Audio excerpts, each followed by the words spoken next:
Hi again. Today I want to talk about trust and well, how fitting is it that this little guy just landed right at my feet and he trusts me and I trust him. He's been nibbling on my fingers and has a much more powerful bite than I thought a grasshopper could have. Not enough to make me toss him off my hand, but enough to make me a little bit wary, yet I still trust him. He does seem like he's in some kind of distress. Can't really fly that well. But I'm gonna see if he wants to hang out on my shirt and stop eating my finger. Come here, buddy. So I want to talk about trust. Looks like he's not going on my shirt. And the reason I want to talk about that is because it is, I mentioned earlier, networking, education, and drive as like the three most important factors to have. Bye-bye. The three most important factors to have in your real estate investing journey. Trust undergirds all of that, and really relationships. Those two are obviously intertwined. They can't be, I think, separated, obviously. So relationships are really at the core of everything we do, if you think about it. It's not just those other elements.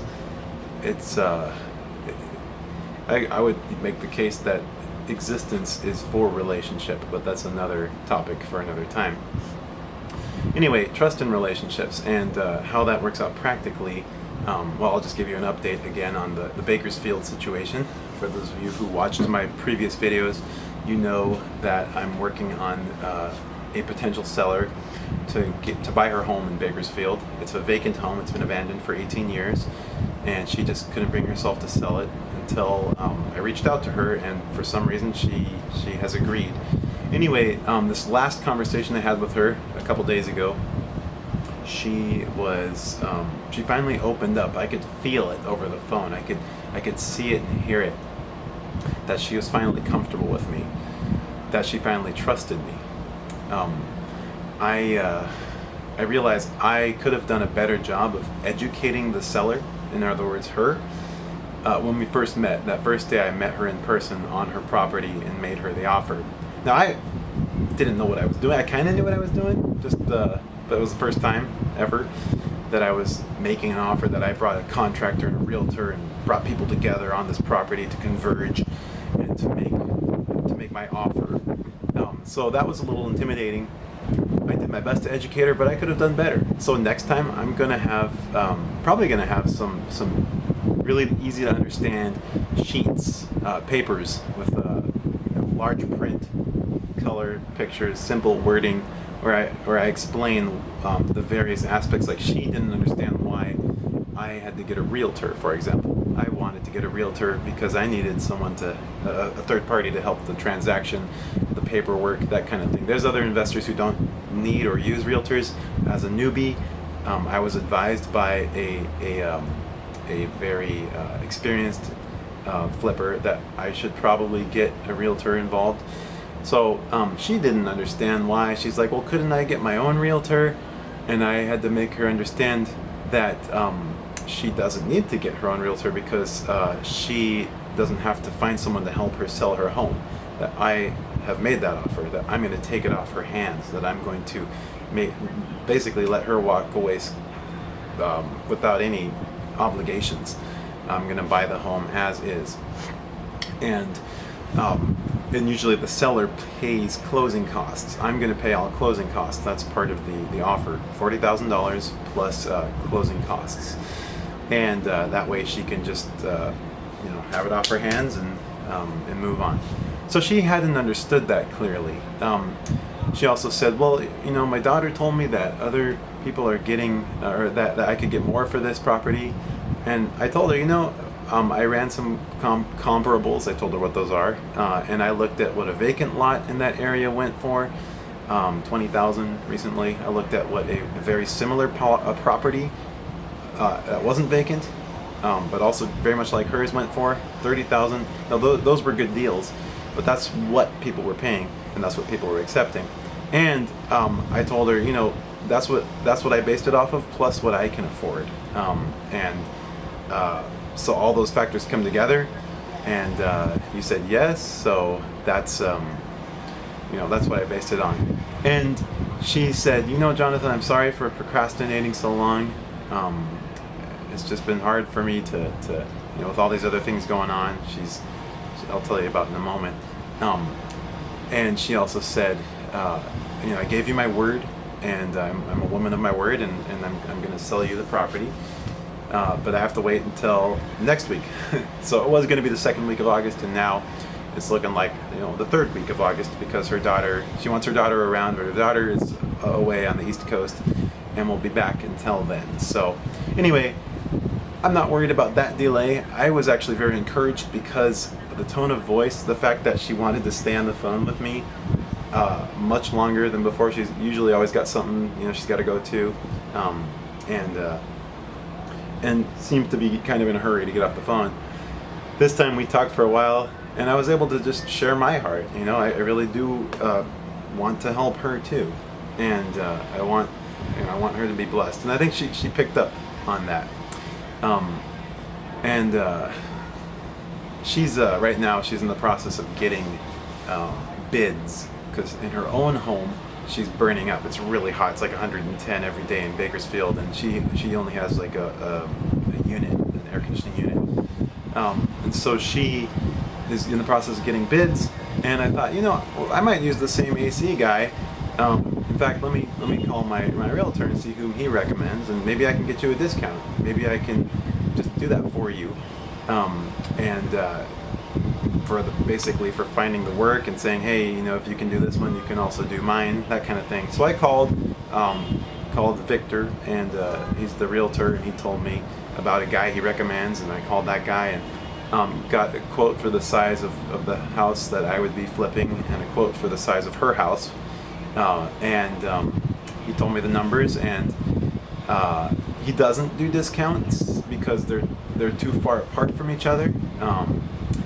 But I still got a quote. And anyway, I told her the quote. I said, hey, I know you're getting quotes, but here's another one I called around for you, in case it works for you. But otherwise, let me know how it goes with whoever you choose, because I might use them on your house, the one that I'm going to buy. And so she laughed.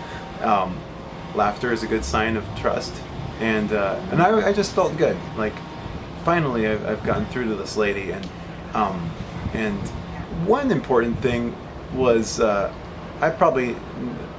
did need to be more on top of being aware of her schedule and what is convenient for her. She's a morning person. That's when she's free. Otherwise, she's off doing things from noon till 5 p.m. every day. So I made it a point to call her like 9 o'clock that day, and that was probably also why we were able to talk so long. And through that conversation, gain rapport. So that's another important thing regarding relationships and trust. Thinking of the other person, right? And I don't claim to be great at that, but there's one example of where I thought, well, what's convenient for her? How can I think about her needs and really genuinely care for her? And that conversation went well. It's like 20 minutes. And so now I'm going to call her later this week and establish an actual day to go out there and begin escrow, and then hopefully escrow will only take a few days because I'm buying it as is, and the rest will be history. So that's a little bit on what's going on with the property, plus a little bit on trust,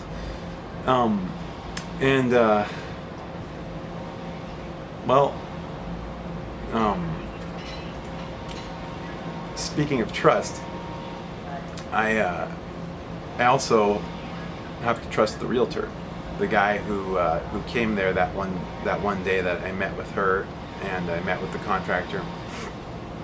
This realtor also works with contractors. He has a really good team in place apparently, and he gave me his estimate of repair costs, which, if it is as he thinks it will be, it'll be really nice.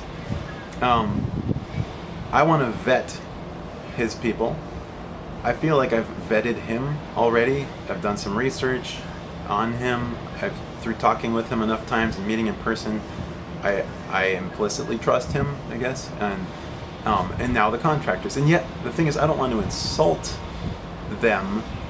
If you read, actually, it seems like a lot of literature out there on how to deal with contractors when you're flipping a house, or just how to deal with contractors in general. A lot of literature out there treats them like the bad guy. And I haven't had tons of experience working with contractors. I've been around them and that kind of thing. I would hate to think that there's validity in treating them like the bad guy or girl, but it does come off as a little antagonistic. I don't want to apply those methods. Give me an itemized list and do all these specific things. The book Long Distance Real Estate Investing that I held up in the previous video, he advocates for that, and it seems to work for him. Other contractors are like, no, I don't have the time to do that. That's insulting. You think I'm going to take advantage of you, that kind of thing. And I guess they do. So I don't know. I have to trust, right? For me, I'm relying on really the good reputation that already exists for my realtor out there, and the fact that he is not going to recommend people that will make him look bad. And so again, the importance of a good network, of trust and of a good relationship is key. Now, another thing I think strengthening that is the fact that I do want to work with him for future deals. I shouldn't say this because maybe I'll get some competitors, but there are other vacant homes out there, and if I have an edge, whatever it might be, that got me to get this lady to say yes, maybe I can use that edge to get those other homeowners of the vacant homes to say yes at a low offer, so that I can continue working with the realtor out there. So he wants to work with me, I want to work with him. We want to keep things good. I want to handsomely reward him. I want him to feel good. I don't want to be greedy. I don't want to nickel and dime things. And that's the thing, I don't want to be like that. I feel like maybe I'm like that even to a fault, where I would get taken advantage of. But again, I don't want to be mistrustful and insulting. So,